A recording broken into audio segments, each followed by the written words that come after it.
Okay, so hello everybody, hello everyone on YouTube. Welcome to the next session of Bernard Jack. Today we have Jakub Čekáček talking about Debezium, so enjoy. Floor is yours. Hello everyone in the audience, hello everyone who is watching us online. So today I'm going to talk about the flavors of Debezium. If you don't know what Debezium is, don't worry, we will go slowly. Okay, so who am I? I'm an open source developer working on Red Hat. I've been in Red Hat for almost 12 years. Actually, I'm going to have my 12 years in like 3 months. I'm a former QE lead of multiple projects, starting back in the EAP days. Then I worked on some API management things like API Man 3Scale, and then I've moved as a QE lead to Debezium. From there, I've actually became a core contributor to the Debezium project. And on Debezium specifically, I am primarily responsible for the MongoDB connector. So if you came across that component and something is bothering you, I'm probably the right person to contact about that. I'm also the author of the Kubernetes operator for Debezium, and recently I'm working on a new UI initiative, which is something which is going to be disclosed pretty soon. What we are going to talk about is a quick introduction to change data capture. Then we will kind of transition toward the Debezium project and what are its use cases and what are the so-called flavors or like variations of Debezium which you can use. Who here is familiar with change data capture? Who know what it is? Okay, so not many. In that case, I will explain. So, smart definition is that change data capture is a process of recognizing changes in the source database systems and they're consequently delivered to downstream consumers so that these consumers can take some actions. What does that mean? Well, who is familiar with databases? Like who used a database once or twice in their life? Almost everyone. So typically with databases you can do like insert, update, delete operations and like variations of queries and whatnot. And what the database usually has is something called a transaction log. The exact naming can differ. Like for example, with MongoDB it would be an op log, not a transaction log. With MySQL Postgres it's usually called transaction log. And this transaction log can actually be used as a source of operations happening in the database, because as the name suggests, transaction log, that's actually something the database uses to write down everything which is happening in the context of the database. So in this particular case, we are going to talk about the most advanced variation of change data capture, and it's a log-based change data capture. And so what we can do is that we can hook an external tool to tail this transaction log so that the changes in the log are not only applied to the database, but are also kind of delivered somewhere else, where we process them, and then we emit events describing what happened in the database. So on an input, we have like, for example, an SQL insert, which is supposed to insert a row into a database, right? That operation is written in the transaction log, and from there, it's not only manifested in the database once the transaction is committed, if it is committed, but it can be also detected by this change data capture thing, which will create an event which will say, hey, a row of this type was inserted into this table, and this can be sent as an event, for example, to Apache Kafka or Google PubSub or any other messaging or eventing system. There are other means how to implement change data capture other than mining this transaction log. However, they usually come with some caveats. For example, if you were to think about how to do it, one option would be polling, right? Or so-called query-based change data capture, where what you would do is that like you would periodically query the database and find out what's changed there. First of all, one thing which you would need to do is probably you would need an additional column or a field where you would note the last update for that particular entry in the database so that you can create actually the change set. And even so, with this type, you are not actually able to recognize all changes, because imagine that you poll a database and you find out that there are 3 new rows. Okay. And then you query it again some time afterwards, and in between these 2 polls, there would be an insert of additional row, and then the same row would be also deleted. You wouldn't find it with the query-based approach. So that's a huge downside of query-based change data capture. It can't actually detect deletes. You could, in theory, keep some kind of temporary cache where you would know like what was there last time, what isn't there anymore. But even then, you would miss a consecutive insert and delete of the same row, because that wasn't there before and it's not there now. An additional thing which you can't do with query-based approach without having some kind of really heavy caching involved would be to get the state before the change. So if I detect that there was an update, I'm not really sure how the document looked like before the update. I only know the new value. Or another approach which can be used to implement change data capture would be the utilization of database triggers or some stored procedures and such. What do you think is the downside of such approach? Well, for one, you are essentially offloading all the work on the database, so it's kind of invasive performance-wise and also like implementation-wise, because you would have to re-implement this logic for each of the particular database in the options you are provided by that particular database. Yeah, so like you would do like Postgres stored procedures and whatnot, which is nowhere near powerful as like high-level programming languages. So you would, for example, have a problem like how do you actually get those events out? Like, yes, you could probably do an HTTP call and send it somewhere or send it to some TCP sockets, but that would be just too low level. So it's actually really expensive and really complicated to implement a full CDC solution with this trigger-based approach. So you don't get any of these disadvantages if we use the transaction log tailing method. So now you probably know a bit about what the CDC is, but you probably still don't know what it's good for. So an obvious use case is a data replication. I have my data in one database, and I would like to have a replica of that in another database.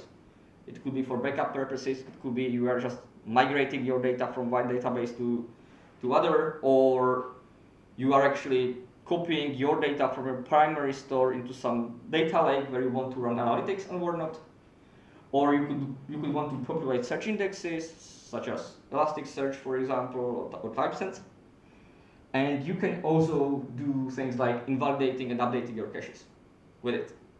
That would be on the high level. Specifically in microservice architecture work, there are multiple patterns which can benefit from change data capture as an approach. First of all, you can use them for a reliable data exchange. So what an output is about is, imagine you want to save an entity into database, and at the same time, you also need to send a message to some message broker. It could be Kafka, it could be it could be RabbitMQ or anything really. What's the inherent problem? Like, how do you do that atomically? Distributed transactions, maybe? Well, not with Kafka, for example. Kafka doesn't do distributed transaction. So how do you actually ensure that either both the insert into the database and the message sending happens, or none of them?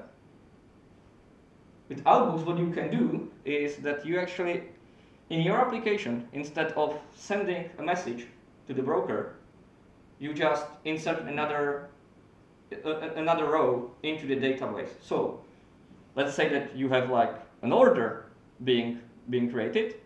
So you would persist your order, and you would also have a separate table called an outbox, and you store your message into the database. Then you would have a CDC tool running somewhere, which would observe which would be observing this outbox table, and based on that, it would deliver the message to the broker. And this way, you are guaranteed that even though if your application got to the point where it stored the order, then crashed and never got to sending it, in this case, since you would do it in a single database transaction, then you know that you've either successfully stored the entity and the outbox message in a single SQL transaction, or none of that happened. You couldn't have the transaction if you were doing the actual event sending. Another pattern which you could use, it's something called a strand graphic, which is essentially a means of, imagine you have a monolith application and you need to split it. So what you can do is actually you start slowly migrating or pulling out microservices from this monolith, each of them with its separate database, and you would send change data capture to essentially exchange the data and synchronize these new databases with its old monolithic one, so that you could slowly start redirecting reads and writes to these new parts of the system. Then for long-running business transaction, there is a saga pattern, and then like materialized view updates, there is a CQRS pattern. I won't be going much into details about those because we could really do a presentation on every single one of them. And actually, for example, for the first three, there was already a presentation on the predecessor meetup, the Bernard Java meetup, it was called, I believe. And there is a recording of my colleague talking specifically about these microservices. I've mentioned that you could do like feeding your analytical pipelines through change data capture. So do you now have like a basic understanding what change data capture can be used for? Or is there still somebody who is completely clueless about it still? Because I've explained it poorly, of course. Okay, good. That gets us to Debezium. What is the Debezium project? Quite obviously, it is a solution for change data capture. It's based on the tailing of the transaction logs because that's the ideal way how to do it. And it supports multiple features such as snapshotting. A snapshotting is essentially a process of when you start capturing changes from a database, you would just get the new data which are happening, or the changes which are happening after you started the tool. So what we can do is, before we start capturing this new event, we actually read the entire database, or not the entire database, just the parts, tables, and schemas which you specify, so that you actually have a base. This is required, for example, if you want to use CDC to database replication, because like obviously you want the old data in the new database as well as the new changes. Debezium is fully open source. We have, I would say, quite large community, which is active on Zulip and on Google Groups and on many other places, on Stack Overflow, for example. And we actually have some rather large users of Debezium project. So to name some, there would be Reddit, Shopify, Ubisoft. You've probably heard at least about the first one, and well, Ubisoft. Then, for example, Okta or Alt0, which is an OpenID Connect provider and really an authentication solution, amongst other things. And Debezium is also integrated with quite a few third-party tools. For example, Apache Flink, Apache Iceberg, or Google BigQuery. There are actually platform offerings, or cloud platform offerings, which are involved in the data analytics and data streaming world, such as Decodable or Airbyte, which are utilizing Debezium in their systems. And we also have integration with applications framework. So there is great support for Debezium in Spring Boot. And there is some support for Debezium in Quarkus. We intend to improve it rather soon. So As I mentioned, CDC is all about capturing changes and sending events somewhere to those consumers. To that, we need a format of that event, and this is actually where we are getting to those flavors. I'm going to talk about 3 different flavors of Debezium. This could be considered a flavor 0 because the Debezium event format is gradually starting to be kind of recognized as a de facto standard and supported by external tools, external databases. For example, Flink recognizes it, Pulsar recognizes it, or things like TiDB, which is completely external Debezium and Red Hat unrelated database, natively supports anything it changes as Debezium events. So what does such event contain? And to that we have a screenshot. So as I said, like with this log mining approach, we have also the possibility not to only know what changed, so how the data looks like now, but also how they looked before. So we get 2 sections, before and after, which are describing the change. The delta between those 2 would be the change set. And we also append some metadata because sometimes it's good to know where this change came from. So, for example, for the source metadata, we have information like from what database this change is originated, from what schema, from what table, what was the log position in the transaction log, what is the transaction ID, for example, and then also other attributes such as like what was the operation. So in this case, the U signals that it was an update operation, and when the operation actually, in this case, when it was captured by Debezium. As for the databases which we support, there is quite a few of them. So there are 3 distinct groups of our connectors. They function more or less the same. The distinctions come from who is maintaining and developing them. So first of all, we have our core connectors. These are connectors which are actively developed and maintained and released by the Debezium core team. That would be MySQL, Postgres, Mongo, Oracle SQL Server, and a JDBC sync connector. Why is this one board and why is it different? So all the others are related to change data capture. So that means that they need to take an information about changes from a database and take it and send it somewhere. Whereas this sync connector is meant to consume these changes and replicate them into a different database. In this case, any relational database supported by JDBC drivers. Then we have community-led connectors. These are connectors which are still, usually their code is hosted under our organization on GitHub. We are responsible for helping to maintain them. We are responsible for releasing them, but the main development on those is usually done by the community. So out of all these 4 or 5, all of them were actually donated by a community contributor. That at some point we found the connector matured enough so that it was put under the Debezium umbrella. And then we have independent connectors. In this case, the list might not be exhausting because we can't possibly know who is building connectors based on Debezium, because Debezium is not only these particular connectors, but we are striving to kind of create a CDC framework. So the bits and pieces which you need in order to produce your own connector from whatever database you desire. So the 2 we know about are Yuga by DB and ScyllaDB. What features does Debezium support? Well, we have various kinds of snapshots. As I said, snapshot is a mean of capturing the initial dataset in the database, and we have varied versions of that. So we have like an initial snapshot where all the data is snapshotted when you initially start the CDC process.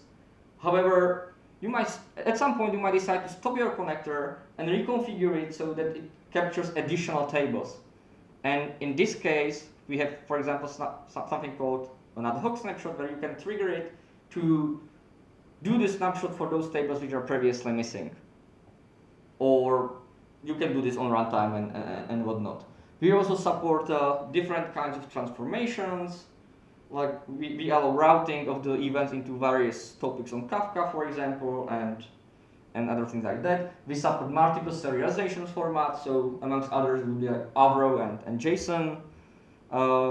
And we also support monitoring based on either JMX, or we have a support for OpenTelemetry. For Quarkus specifically, we have an Outbox extension. So when I describe this kind of transactional insert of data into database and the sending of the message, you can do that really easily in Quarkus. So the flavors. Debezium, the subtitle for this presentation was that we are not only Kafka Connect connectors, but this is where it all started. Debezium was originally a set of three, I believe it was three, source connectors for Apache Kafka Connect. So Kafka Connect provides a means how to run a processing unit which can be either classified as sink or source. In case of source connectors, those are sourcing data from somewhere to Apache Kafka specifically. So in our case, we source events from database changes into Kafka. And we've also added a sink connector. This means that even in the other flavors, we still support various things which are related to Apache Kafka. So for example, you can use any Kafka Connect transformation with Debezium. When I say any, I really mean only those which make sense. Like sometimes it wouldn't, but as long as you can find the use for it, then you can use it. Besides this support for Kafka Connect, Debezium is also offered as a Debezium engine, and Debezium server. And we also have like third-party integration where you can actually run Debezium CDC as part of a Apache kernel component, or you can actually run it directly in Flink, or we have an integration with Spring and Quarkus. And that gets us to the first flavor. I have already described it. That's the good old connectors for Kafka Connect. So, anyone familiar with Kafka and Kafka Connect? Anyone used it in production? Okay, so Kafka is essentially a distributed log where you can source your data into various topics. It's very simplified, but its advantage comes from the way how it can scale and how fast it actually is. So in this case, Debezium can be deployed as a source connector, and it will produce and target these events into Apache Kafka topics on one end, and on the other hand, you can actually consume these changes through a sink connector deployed in Kafka Connect. This sink connector can really be any connector which could do something with the events. Like it can be your own, or you can use really any other which is supported by Apache, any other sink connector for Kafka Connect, and that connector can then consume the event and put it somewhere else. Like in case. So when would you use Apache Kafka? Well, primarily if you are already using. When would you use these connectors for Apache Kafka Connect? Well, primarily if you already have Kafka and Kafka Connect in your infrastructure, because you can then use all the existing sink connectors for Kafka, all the transformations and everything. It also allows you to independently scale the consuming and the producing side, so the sources and the sink. Debezium guarantees at least once delivery, so that means that each event will be delivered to a consumer to sink, but it might be delivered multiple times. With Kafka, however, it's one of the later additions, specifically KIP 618. There is a support for exactly one delivery, or Kafka calls it exactly once semantics, I believe, which is based on Kafka transaction, and in that case you would be guaranteed that each event is delivered and consumed only once. And because Apache Kafka and Kafka Connect are inherently distributed systems, they provide good fault tolerance. So every time your source connector goes down because, for example, a node failure in your cluster, another one is deployed into another node of that Kafka Connect cluster. So you are guaranteed that you won't have any data losses coming from this. On the sync side, in Kafka Connect environment, you can specifically use the JDBC connector we offered, which I've already mentioned, and that really allows you to target any of the databases we have on the source side, except for MongoDB, because MongoDB is not a JDBC database. However, soon TM, we will be also offering a MongoDB sync connector. For now, you can just, for example, use the sync connector provided by MongoDB itself. It will work completely fine.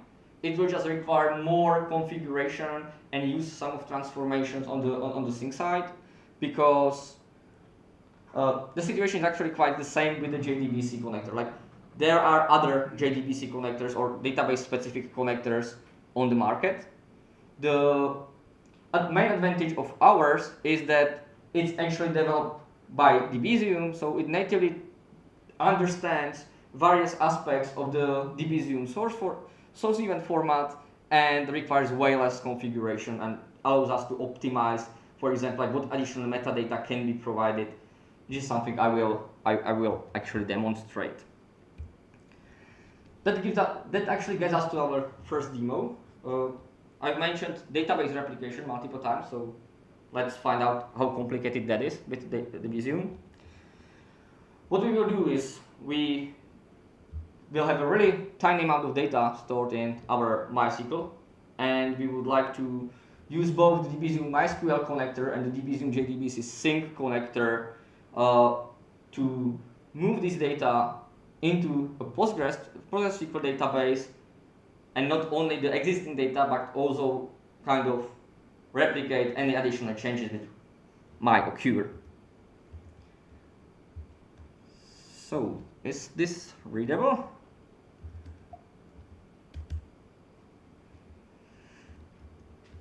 So, what I will do this. So, our environment will be run on Docker, and we will have an Apache Kafka with Kafka Connect and Zookeeper, which is really required to run these three. We will also have a MySQL database, and we will have a PostgreSQL database. So let's start things up.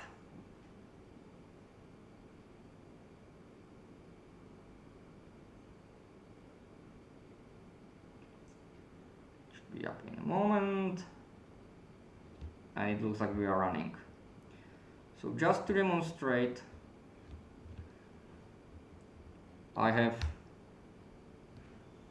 the MySQL database running here, and there is a customers table which contains these 4 entries. Maybe a little bit bigger. Sure. In that case, we will also rerun the select, so it's bigger, it's better. Okay, and to further demonstrate that we don't have anything, we can actually have a look at what types we have here on the Postgres side, and there really isn't anything.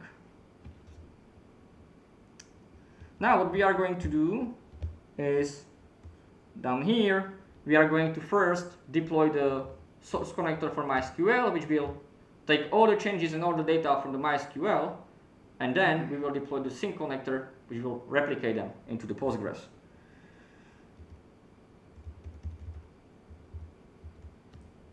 So what we are going to do is deploy it, and we can also review what was the configuration. So what we are doing here, we are deploying a MySQL connector into the Connect environment, where we set some database connection configuration.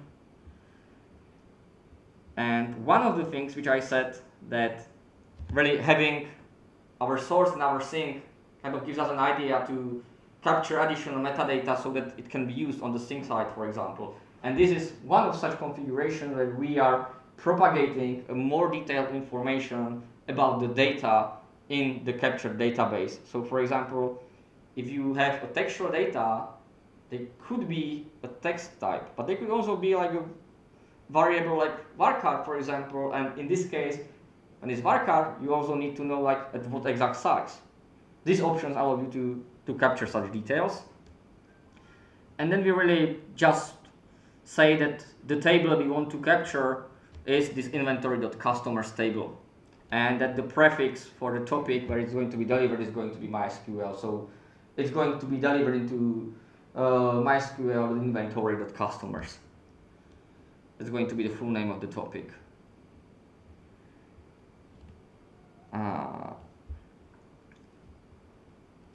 Okay, and we can see that there still isn't anything in there.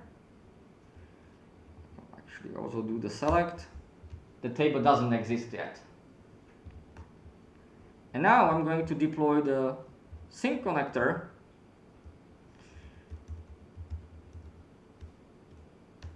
Again, we can review the configuration. Here again, like this type, the connection format is a bit different. We provide a JDBC URL with the username. This is the class of the connector. And then again, some configuration logic like how to detect the primary key, or how to handle DLM changes, and like what are the topics which should be consumed. And in this case, it's this one. And you could have noticed that when I queried the table, I use this MySQL underscore inventory underscore customers name. This is the default naming strategy how the connector will name the tables. It's configurable, so you could actually configure the sink connector to use exactly the same name as it was in the source system. And now, if we are lucky, yeah, we can see that all the data are also here. So what I'm going to do now is here in the side of the MySQL, I'm actually going to insert an additional customer. It's going to be a new customer called Tom Tester. I've inserted it, and I'm going to switch into the PostgreSQL one, and I'm going to do the select again. And we can see that it was already replicated. So in terms of just the database replication, it can be as easy as this. It of course varies based on your databases. So for example, if you would want to get your data from Oracle or to Oracle, there will be more configuration involved. If you would want to get your data from MongoDB and put them into Postgres, for example, then you can do it, but you would probably need to perform some kind of normalization first. So you would need additional transformation and utilize perhaps some events routing, so that from one captured document event, you would ideally produce multiple events for the JDBC sync. Okay, so I'm going to stop this particular demo now. Okay, so it should die soon, and we can move towards additional flavor. And we are going to go from one end to complete opposite. So with the first one, we had this connector for Apache Kafka or Kafka Connect, which meant like if you wanted to use it, you did have to. It was a must that you had deployed a Kafka cluster and a Connect cluster, and into that you would deploy your source connector and sink connector. Maintaining this is rather difficult, and it's not usually something you can just do as a developer. Like if you are writing an application, for example, you would want to do something like a cache invalidation perhaps, or you would want to create some simple alerting microservice which would check an authentication database, and if a user is either removed or created, and it's not expected, then you would set a warning somewhere, perhaps an email or something. Then it's very unlikely that you could just deploy all these connectors that your ops team would let you, or perhaps you don't even have a Kafka or Kafka Connect deployment, and like running them can be really expensive, and you probably don't really need them for such simple things as like observing just deletes and sending an email, because it's probably not a business critical application. So what you can do, you can actually take an entire Debezium and you can run it inside of your own Java application. That's would be provided through something called the Debezium engine, where you just start the Debezium source connector inside your application and you write a simple Java consumer, which will then receive all these changes. As I mentioned, it can be used in any Java application. We are planning a Quarkus service for it, so that would be additional ease of use. And not only can you run our Debezium source connectors, we haven't tried it personally, but it's written in a way where you can run any Kafka Connect source connector. And not only can you use the source connectors, you can also use like any Kafka single message transformations. There are various options how you can store offsets or schema history. Which reminds me, I haven't mentioned offsets. So if you are tailing this oblog and you've processed certain changes, you need a means how to know what were the last change you've processed in case of failure. If, so for example, if the connector is disabled, shut down, the server crashes, whatever. So the connector actually periodically stores a location in the log where it ended. So when it reconnects, it can get up to speed with the recent changes again. The engine was originally developed for testing purposes. However, sometimes it just happens to testing tools that other people start using them for production stuff. And this was actually also the story with Debezium engine, where even before we've actually claimed it stable enough, we've already had usages of that in community. Then the KMO team started being interested in that, and so we've gradually started improving that, and from something which was originally meant just for our internal testing, we've gotten into like a full library which can be used by anyone. In the recent two releases, we actually rewritten the entire engine so that it can now run in more performant way. We've parallelized everything which we could, and it's in much better shape, really. So you've got the new thing. There is one particular aspect to the Debezium engine and to the fact that a lot of people are using it. In recent months or last 2-3 years, there have been quite a few new CDC platforms and solutions popping here and there. Debezium had been on the market for 8 years, 6-7 years, something like that. And we've already showcased the magnitude of the connector offering we have. Like, we cover quite a few databases. Like, we certainly have any major database on the market as a source connector. So if you want to build a CDC platform, there is nothing easier than take the Debezium engine and hide it under the hood. Some don't hide it and actually admit that they are using Debezium, and that's fine. We are primarily middleware and a library. Others are hesitant admitting that they are using it. That's sometimes not so fine, but it's really nice in open source world when you get some recognition. That's why we do it and why we actually share what we do, right? So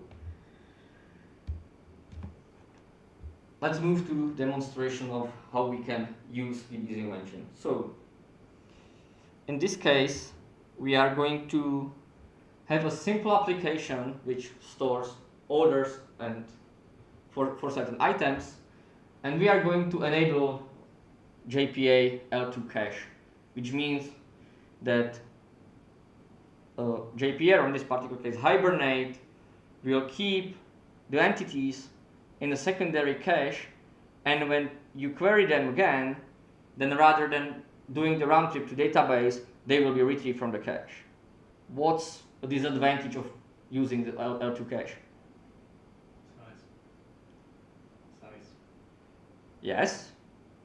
And unless you have like a really good cache and some invalidation mechanism, if you have outside transactions, which can modify the data outside of the database, you are not guaranteed that you won't serve outdated data. So we will demonstrate how to use Debezium to actually invalidate entries in the JPA-L2 cache when they are modified by an outside command. So in this particular case, I'm first going to just showcase what is the target domain. And this is what we want. So we have two really simple entities. First, we have a purchase entity, which is really just a customer name, an item, a quantity of that item, and the total price. And then we have this item entity, which is really just an ID, a description of the item, a price.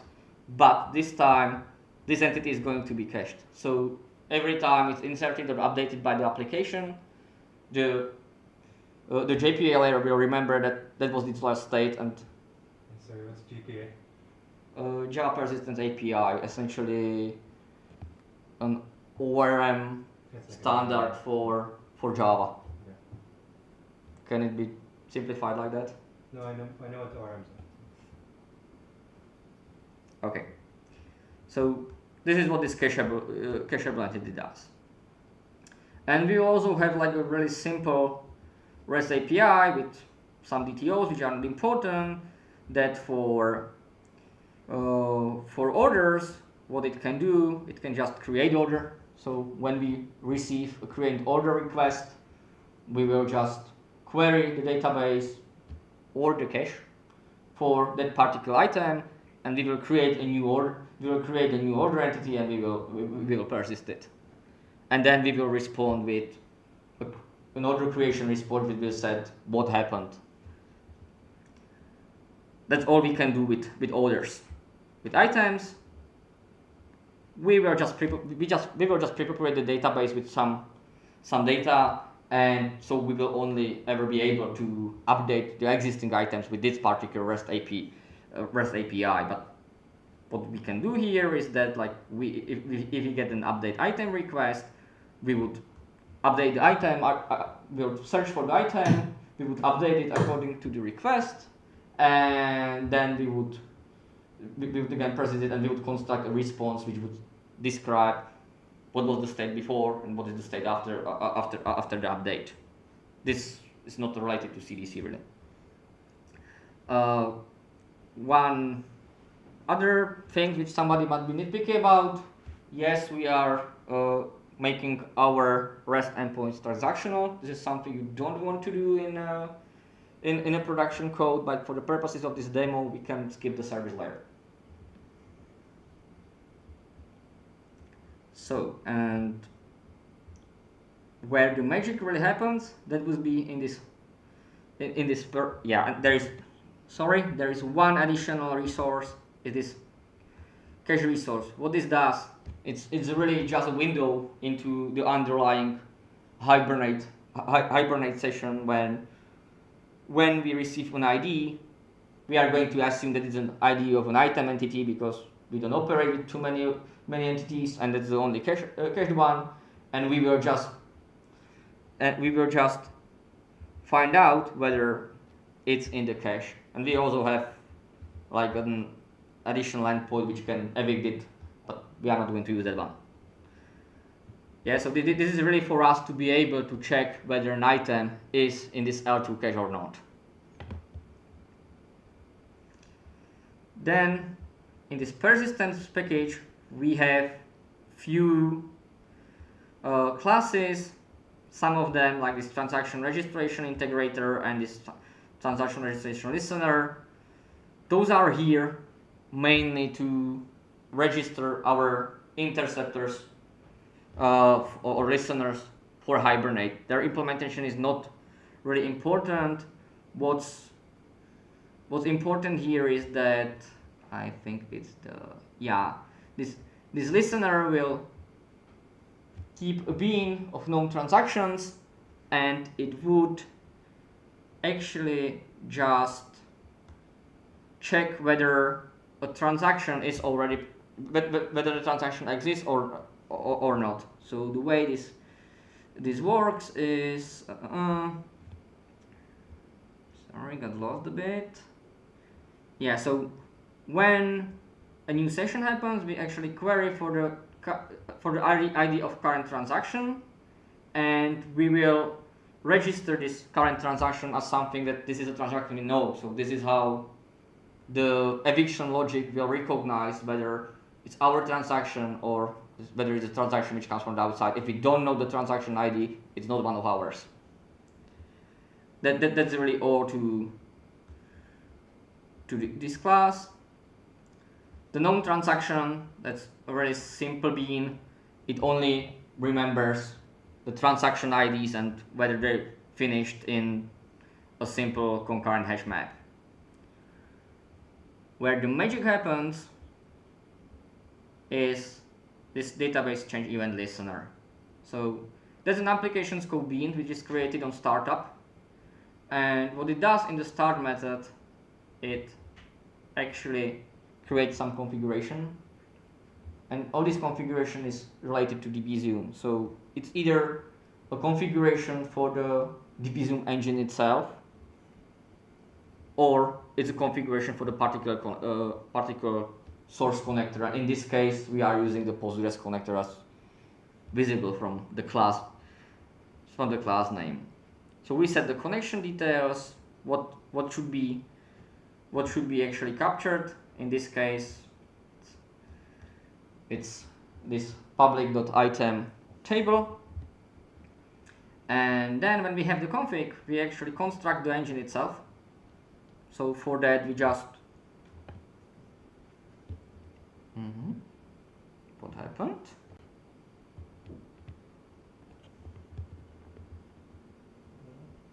Now we are back. Wait, don't touch it. And you're back. Okay, so apology for the technical difficulty. I'm not going to touch the cables anymore. So over here we actually create the engine itself. So and there are just a few simple steps. So first, on the Debezium engine class, we call this create method, and the parameter is really the format which is going to the format of the events which are then going to be passed to the consumer. In this case, we are saying that we want the Kafka Connect the records as the base format. So that's essentially really easy to work in code, but you could, for example, use JSON and you would get the events serialized as JSON or as Avro messages. Then we say that we want to use this particular configuration that just really takes a property object, and then we call this method modifying, and that's where we pass a simple consumer. And we build the server and we run it on a single thread executor, which is defined at the beginning of the class. How does this handle change event method use? So first of all, it gets an event. It's of type source records and source records, because that's essentially what this connect.class means. That the change events will be of this type. And then what we do is we take certain part of that event, essentially the value, because for each of the event there is key and there is value. We check that it's from the right topic.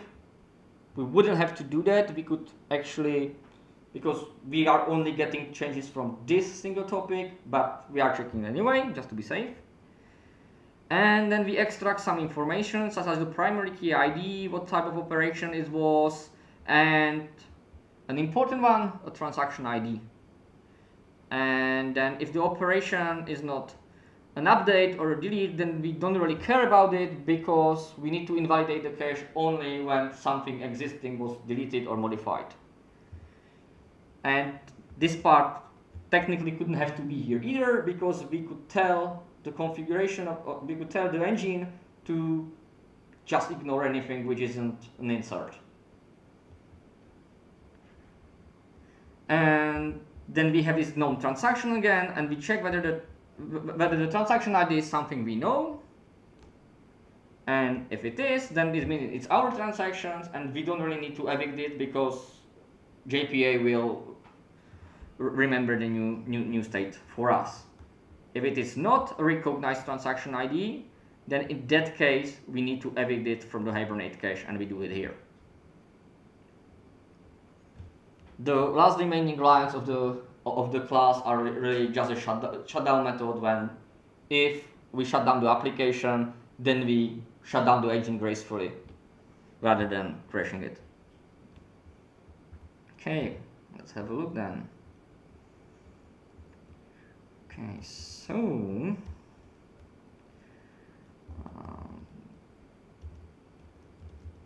we want to go here, and I will just run it in Quarkus dev mode. Wait. I'm not even touching the cable. It's when I'm routing on the keyboard. Okay. Just let me check. Okay, yeah, that looks good. So now what we can do is we are going to actually look into the database, and we are going to do it here.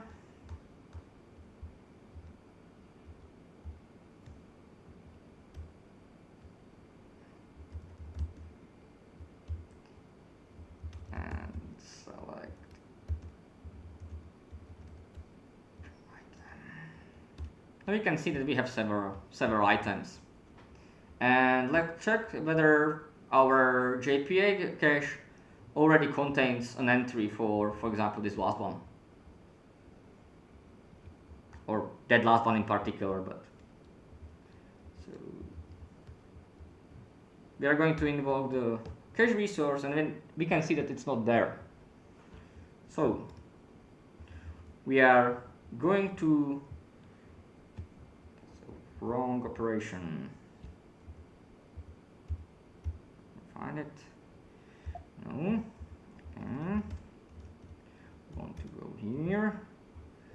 And HTTP post.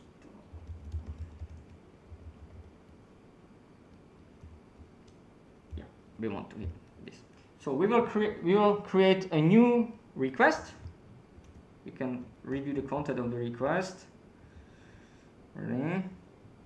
It's just going to be a customer called Billy Bob, and he's going to order an item 10.03 in a quantity of 2. Which, if we were to look into the code of the order resource, we can see that on this line 20 here, we are querying for an item, which means that this item will get into the JPA cache. Did it? Yes, it did. It's in the cache. Now, what happens if we were to modify this item somewhere else? So, I'm going to just find out. We are going to update that item. It's not really visible here, I apologize for that, but we are going to, and that's going to be 2099. Previously it was 1499. So we update it. Yes. We can require to see that it was already updated. It was. And now we are going to check again whether the item is still in the cache. It's not.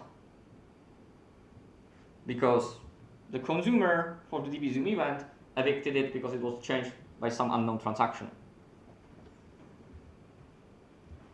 What we are going to do now is that we are going to modify that item again, and we are going to modify it, but through the application API this time.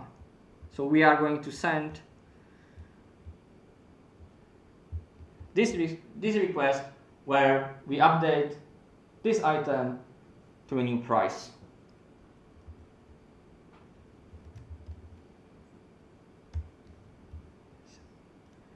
This is what we are going to do. So we can see that the old price was $20.99, new is $17.99. This is really just the response from the application. And we will check whether it's cached, and it's cached again. And no matter how many times we actually update it, if we were to change it to $30.99 this time, it would still be in the cache, because this time the event was produced by the application itself. So this is one particular use of the Debezium engine.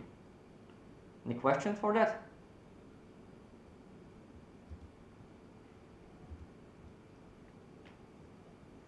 So that brings us to our final flavor, and that's if you don't want or don't need really Kafka Connect, but you don't want to write code yourself. And that's our standalone offering called the Debezium server, where you can actually observe the change in the database, deliver them into your targets or sinks, how we call them, just as a standalone kind of self-contained pipeline solution. It's built on top of Quarkus and on top of Debezium engine. So what we've actually done is that we've created a universal wrapper which only gets the configuration and can run the engine, and we've also created a multitude of these consumers as sinks, which you can also configure and don't have to write them yourself. They won't run in your application. It's still a standalone process, but you don't have to write it yourself. It's targeted primarily on environments without Kafka.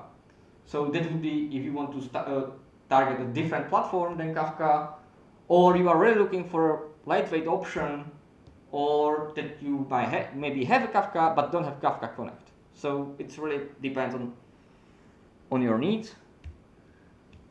And when I mentioned that we have quite a few of these consumers or sinks are implemented, just to name a few, we have Amazon Kinesis, Google PubSub, including the light version. We have an HTTP sync, Apache Pulsar, Azure Events, Redis, NAS streaming or Jetstream, Pravega, Infinispan, RocketMQ, RabbitMQ in both versions, and Kafka, of course.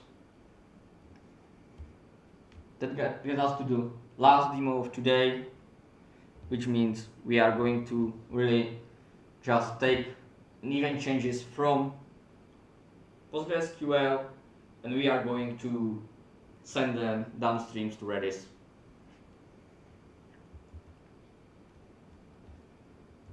Let me first stop the previous demo.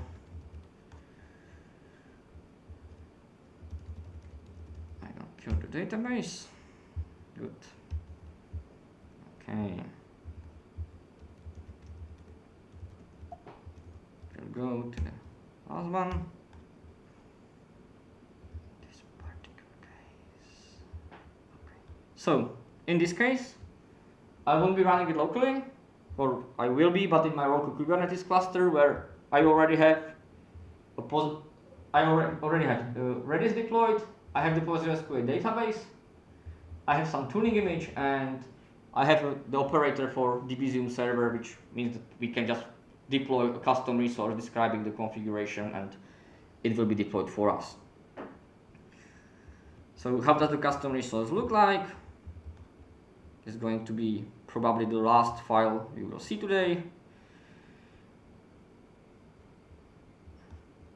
it's really just this configuration. So the interesting part are this one. We are configuring the sync part where we just say it's going to be Redis, and that's the Redis address. Our Redis is not secure or anything, so that's as simple as it gets. The source portion is a bit more complicated, but that's the entire configuration of the source connector for Postgres. We've already seen a similar one for MySQL. This is almost identical. What might be interesting is that we are referencing some variables here instead of providing values. That's already configured up here when we instruct the operator application to use into this Kubernetes secret in particular to extract the configuration. And we haven't had to done anything to have support for this. We just enable the Quarkus extension and it works. So we are going to deploy this. So first I need to source this thingy, and we are going to do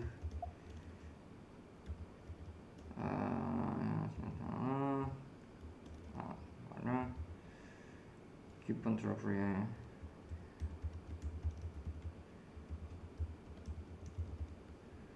We want this one, we will put it into the right namespace. So now we should see that the pod which is running the Debezium server application is already starting.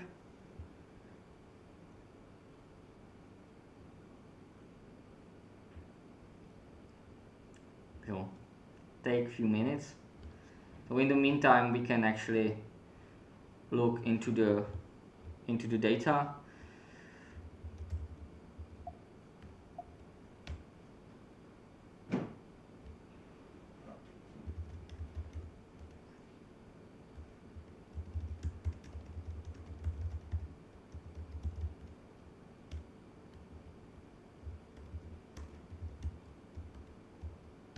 You can see it's again the same simple customer data set.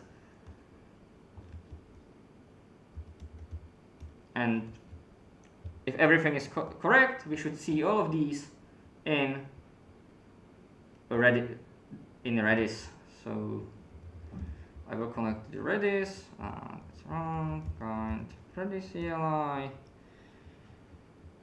And I need to look into the configuration because I didn't remember. So it's called inventory. So it's going to be xrange.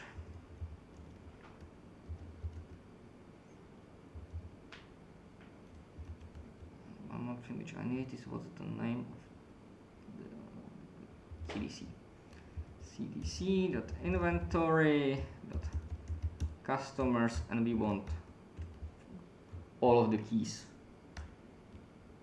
Yeah, unfortunately the format which is produced by the default Redis CLI is not really nice, but we can see that there is a bunch of events, and there's roughly 4 of them which correspond to the data already in the Postgres database. If we were now to do a change to the data, it would be replicated here, but it's really something we've seen already with the previous 2, so I'm going to skip that part, which only leaves us really with one question to answer, and which of these you should choose. It depends on you really. So if you need to have the CDC capability in your application and you need maximum control over what happens to those events, then the Debezium engine with the embedded approach is the right one for you. If not, then it depends whether you have Apache Kafka available. If you don't have Apache Kafka available, then the Debezium server again is the right one for you. If you have Apache Kafka, then it depends. Do you have, or can you have, or do you want to have Kafka Connect? If yes, then probably deploying a source and sync connectors into the Connect cluster is the right choice, because it provides you this resilience, this like much better resiliency than running a standalone Debezium server. But if you can't really have that, or you really feel like you don't need that power, you can again go just with Debezium server.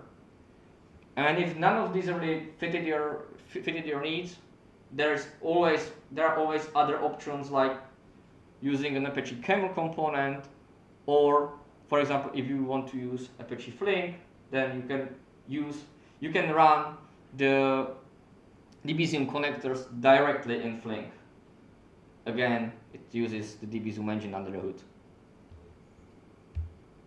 So thank you for paying attention. If you have any questions, just shoot. I will try my best to answer them.